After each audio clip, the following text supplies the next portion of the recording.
एकादशी हा वारकऱ्यांसाठी लय महत्वाचा दिवस.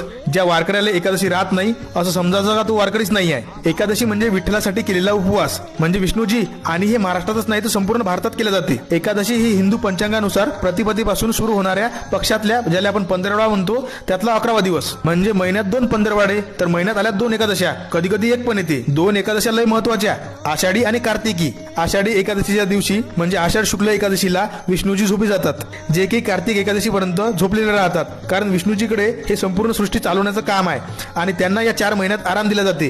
तर मग हे 4 महिने संपूर्ण सृष्टीचं पालनहारण शिवजीकडे असते आणि या 4 महिन्यात आपण शिवजीच्या सन्मानासाठी श्रावण महिना पाळतो. आणि हे 4 महिने धार्मिक वृत्तीचे माणसं खूप सारे व्रत पाळतात. या 4 महिन्यात संपूर्ण सृष्टी नव्यानं तयार होते आणि हे निसर्ग नव्यानं तयार होत असताना काही झाडांवर विषारी घटक राहतात, जे की प्राण्याच्या माध्यमातून आपल्यापर्यंत येऊ शकते. म्हणून आपण याच महिन्याच्या सुरुवातीला दूध हे शिवजीला अर्पण करतो. मांस मच्छी खाणं अवॉइड करतो. समुद्राकाठचे लोकही मासे मारणं बंद करतात. आणि या 4 महिन्यात हिंदू सभ्यतेमध्ये लग्न पण काढलं जात नाही. आणि जशी कार्तिक एकादशी येते तसं विष्णूजी झोपेतून उठतात. विष्णूजी आणि तुलसीचा विवाह संपन्न होतो आणि तिथून सगळं काही नॉर्मल होऊन जाते.